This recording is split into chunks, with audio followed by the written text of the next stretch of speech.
40% times हमारा जो eating होता है वो स्ट्रेस ईटिंग होता है और इमोशनल ईटिंग होता है। ये एक बीमारी जैसी है जो आपने आदत बनाने से हो जाती है and it definitely needs to be controlled.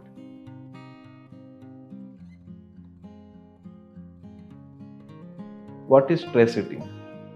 So whenever you are tensed, tired, आप उदास है, सैड है या लोनली फील कर रहे हो, तब आपके बॉडी में जो स्ट्रेस हार्मोन होता है कॉर्टिसोल, उसकी मात्रा बढ़ जाती है। एंड जब स्ट्रेस हार्मोन बढ़ जाता है, कॉर्टिसोल बढ़ जाता है, उसी के साथ साथ आपके बॉडी में हंगर हार्मोन भी सीक्रेट होता है जिसे हम ग्रेलिन कहते हैं। और जब ये हंगर हार्मोन सीक्रेट होता है तो आपको क्रेविंग्स होती है हाई कैलोरी डाइट की, जैसे कि शुगरी फूड्स है, फैटी फूड्स है, या अगर कोई ऐसा कोई हाई सॉल्टी फूड्स है, जंक फूड है, इसकी क्रेविंग्स होती है, जिसे खाने से आपको आपका माइंड थोड़ा रिलैक्स हो जाता है, आपको थोड़ा टेम्परेली बेटर फील होता है।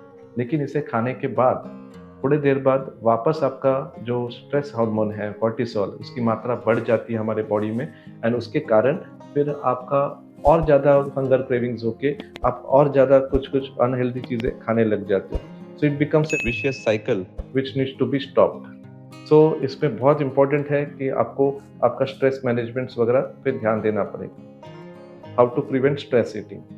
सो first ask yourself whether क्या आपको सही में भूख है, क्या आपने हाल फिलहाल में खाया तो नहीं, कुछ घंटों पहले अगर आपने खाया है एंड आप बिना वजह के आप खाने की क्रेविंग्स रखते हो तो it is 100% stress eating. So if you feel genuine signs of the hunger like broad stomach growling है, या पेट में से थोड़ा सा आपके भूख लग रही है, आपको कस के भूख लग रही है, या माइल्ड हेडेक है, या आपको थोड़ा सा लो एनर्जी फील हो रहा है, तो then it is justified that you are genuinely hungry and you should definitely eat. लेकिन अगर ये साइंस मौजूद नहीं है, so that means that it is probably a stress hunger, and in that case you can definitely try to drink some water or have some green tea and then try to relax yourself so that ये stress hunger आपका control हो सके। Sometimes थोड़ा बहुत hunger रहता है तो if you still want to eat, आपका अगर लिक्विड से काम नहीं बन रहा है, तो you should keep some healthy options at home which are low calorific value, like makhana खा सकते हैं, डार्क चॉकलेट्स खा सकते हैं, आप कुछ ड्राई फ्रूट्स या नट्स ले सकते हैं, या आप कभी कोई फ्रूट्स ले सकते हैं, होल ग्रेन्स ले सकते हैं, अनबटर्ड पॉपकॉर्न्स ले सकते हैं। ये टाइप की चीज़ें अगर आप घर पे रखते हैं तो that can be taken in small quantities. इससे आपके अगर हंगर क्रैम्प्स कवर हो जाते हैं तो that means you can tide over the current problems. Best option एक है कि घर के अंदर आपको कोई भी बैड प्रोडक्ट्स रखने ही नहीं है जो कि अनहेल्दी है। फॉर एग्जांपल स्वीट्स है, या कोई आपके जंक फूड्स है, या कोई प्रोसेस्ड फूड्स है, ये आप ट्राई कीजिए कि घर पे आप ना ही रखें तो बेहतर है। Third point is distract yourself. Try to distract yourself whenever you are having hunger cravings. So instead of reacting to the food, आप ट्राई कीजिए आपका माइंड डिस्ट्रैक्ट करने के लिए। आप थोड़ा बाहर जाइए, फ्रेश एयर लीजिए, थोड़ा वॉक कीजिए, हो सकता है तो थोड़ा जॉगिंग वगैरह कर सकते हैं, एक्सरसाइज कर सकते हैं, मेडिटेशन कर सकते हैं, एंड इससे आपको थोड़ा रिलैक्स फील होगा।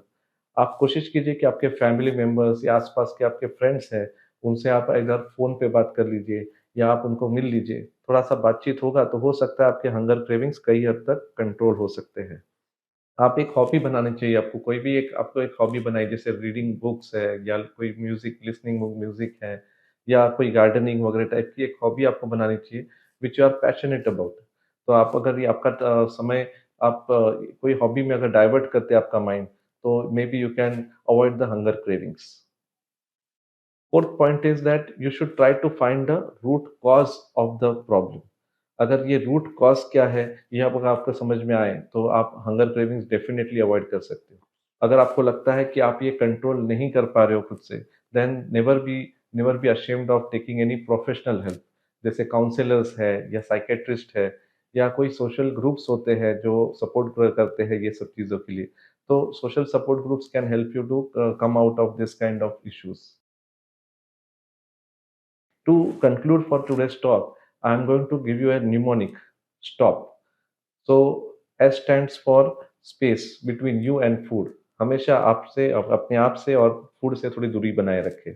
T फॉर टाइम, ऑलवेज आपके फूड के अंदर टाइमिंग्स मेंटेन कीजिए। Set A timer, and so that आपका जो भूख है उसके अंदर आपको एक आइडिया रहे कि आप कितने घंटे के अंदर खाना खा रहे हो, क्या कर रहे हो, तो ये आपको एक आइडिया आ जाएगा। O for observation, observe your thoughts and emotions. Stress वगैरह हो रहा है और तभी आपको भूख लग रही है कि नहीं, अपने आप को समझने की कोशिश कीजिए। And P stands for planning. आप प्लानिंग कीजिए आपका ईटिंग टाइमिंग्स ऑफ द ईट और आप ईटिंग द फूड, एंड अपना माइंडफुल ईटिंग के लिए प्रैक्टिस थोड़ा कीजिए कि आपको सोच समझ के खाना है, आपको कितना खाना है, क्या खाना है। हेल्दी फूड्स के बारे में आप पता कीजिए। whenever you are having hunger cravings, try to plan something like exercise or read books or call a friend or family members and try to make yourself feel little relaxed. This was all about managing the stress eating or emotional eating. If you like my video, please click on the like button and do comment on this video. Thank you.